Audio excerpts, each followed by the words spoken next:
ce matin, 6 minutes avec Pierre Maudet, conseiller d'État chargé de la santé, concernant bien évidemment, Béatrice, la hausse des primes maladie. Bonjour Pierre Maudet. Bonjour. Est-ce que vous avez mal à la tête ce matin ? Non, j'ai mal à la gorge. Mal à la tête, en tout cas, nous l'avons pour deux raisons. La première, cette augmentation 6,5%. Et la seconde, je vous ne cache pas, c'est l'inaction politique autour de ce thème pour que ça change, Pierre Maudet. Je fais le même constat que vous. Je constate d'abord que l'augmentation des primes de 6,5%, elle touche tout le monde. Au niveau suisse, c'est 6%. Dans certains cantons, vous l'avez vu, c'est presque 10%, je crois, dans le canton du Tessin. Pour Genève, il faut être concret. Ça signifie que, par exemple, pour une famille, c'est 100 francs d'augmentation sur ces 3 dernières années. Ça pèse très fort sur les budgets des familles. Alors, ça s'explique. Ça s'explique en partie, du moins, par une augmentation du volume des prestations. Il y a plus de consommation de soins, de médicaments, etc. Ce qui est très difficile pour le politique que vous interpellez, c'est d'arriver à piloter en comprenant d'où viennent ces augmentations précisément, en agissant ensuite sur ces causes. Parce que c'est bien de parler des symptômes une fois par année, c'est mieux de parler des causes. Alors on peut évidemment agir. Moi, je ne reste pas les bras croisés. Je pense qu'il y a des choses à court, moyen et long terme. Il y a maladie publique. Vous nous l'aviez promis, cette caisse maladie publique, lors de l'élection. Vous avez dit que ce sera rapidement mis en place. C'est presque 2 ans que vous êtes élu. On l'attend. Elle est où, cette caisse maladie ? Ça fait 1 an que je suis élu et vous avez pu suivre les différentes étapes. Actuellement, c'est David Hilaire, mon ancien collègue, ancien ministre des Finances, qui avec un groupe d'experts est en train d'étudier le modèle que j'ai proposé, l'étudier dans les détails. Qu'est-ce qu'on peut faire dans le cadre de la loi ? Qui supporterait les coûts ? Parce que les coûts vont pas baisser. Et la question, c'est celle de la répartition.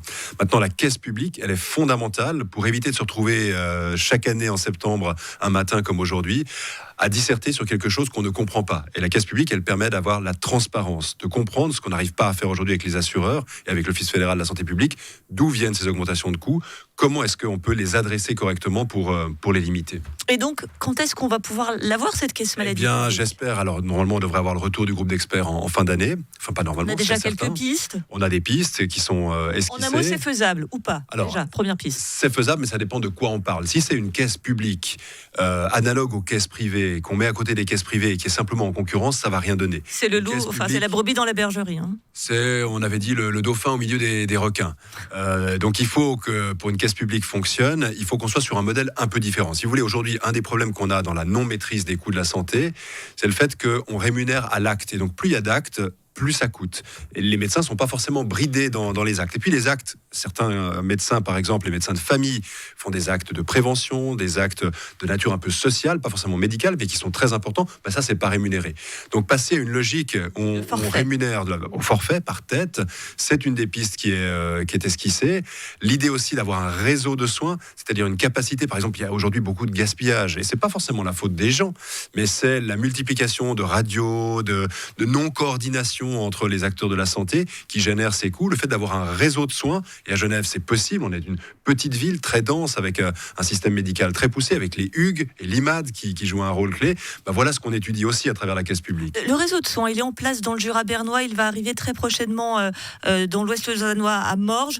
Pourquoi est-ce qu'on ne met pas en place ça à Genève, puisque ça peut se faire là-bas ? Bonne question, Madame Roule, c'est exactement. Alors, très rapidement en Suisse, il faut mesurer ce que ça signifie. Oui. Il y a un Aussi cadre, lentement que nécessaire. Un cadre légal. Il y a aujourd'hui, objectivement, et on le voit à Berne dans les débats, des lobbies, des gens puissants qui s'opposent à toute modification, ils sont en faveur du statu quo. Donc il y a des résistances, et je le vois à Genève, quand on essaye de bouger des choses dans le domaine de la santé, ça provoque beaucoup de résistance. Alors c'est ce que je souhaite faire, mais sur un réseau public, dans le canton de Vaud ou dans le Jura bernois, c'est des réseaux de soins privés. C'est cette piste-là qui s'esquisse avec la caisse publique, mais soyons clairs, c'est pas avant l'horizon 2027-2028. Du temps de mettre la loi sur pied, d'opérer les calculs, d'obtenir l'agrément de Berne, ça prend beaucoup de temps. Et évidemment, on ne peut pas attendre. Donc il y a d'autres mesures qui peuvent être prises plus rapidement. Est-ce qu'on n'est pas un peu les dindons de la farce 2 fois ? Je m'explique, c'est-à-dire qu'une augmentation des primes, dans le même temps, c'est que nombreux d'entre nous ne pourront pas payer ces primes, vont donc toucher des subsides qui sont payés par l'État, in fine par nos impôts. C'est donc finalement le public qui finance un système privé où des caisses s'enrichissent. C'est quand même particulièrement choquant. Oui, vous pouvez le dire. Et en fait, ça pose toute la question de savoir qui supporte le système de santé en Suisse. Nous. C'est environ 90 milliards. Oui, mais c'est de toute façon nous. Mais est-ce que c'est nous comme assurés ou est-ce que c'est nous comme citoyens contribuables ? Et à la fin, comment la solidarité s'exprime. L'assurance maladie, c'est une assurance qui mutualise le risque en principe, une assurance sociale. Et aujourd'hui, on constate, par exemple avec mes collègues romans, que la part due au vieillissement de la population, qui est plutôt une bonne nouvelle, on vieillit plus longtemps pour le dire ainsi, cette part-là, elle s'accroît parce qu'à partir de 75-80 ans, c'est plus un risque, mais c'est une certitude qu'on va avoir des besoins de santé. Qui doit supporter cet effort-là ? Alors, je ne suis pas certain qu'il faille l'isoler et le faire porter par les impôts. Il y a une notion de solidarité entre générations qui doit s'exprimer. Mais la difficulté qu'on a aujourd'hui, c'est d'identifier plus précisément les sources et le poids que l'on fait porter sur certaines catégories de population. Maintenant, les subsides, vous avez raison de le dire, on est bientôt à 1 milliard de subsides, donc 10% du budget à Genève. 40% de la population qui n'arrive pas à payer ses primes, ça pose un problème fondamental. Et je pense que la plupart de ces gens, ils souhaiteraient payer. C'est une question de dignité, d'abord, les primes eux-mêmes. Donc ça, c'est ce qui m'amène aussi, à travers le projet de la Caisse publique, à voir quel report financier on peut faire, par exemple aussi sur la prévention. Est-ce que vous savez qu'il y a 2% seulement des dépenses de santé qui vont sur la prévention ? Si on avait moins de malades, ça coûterait moins.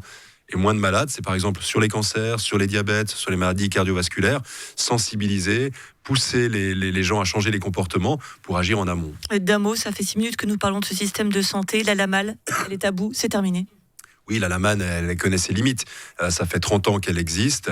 On voit aujourd'hui aussi un des effets pervers, c'est que, heureusement, c'est ce qu'on souhaitait au départ, les gens changent de caisse, mais ça provoque des frais administratifs monstrueux. Donc ça n'a plus aucun sens. Et pour moi, il faut acter l'échec de la commercialisation de la santé. Merci beaucoup, Pierre Maudet, conseiller d'État chargé de la santé. Je rappelle qu'effectivement, pour changer de caisse, il faut être rapide là pour le coup. Jusqu'au 30 novembre. Voilà, vous avez juste 2 mois. Là pour le coup, on ne vous laisse pas de temps pour réfléchir. Merci beaucoup.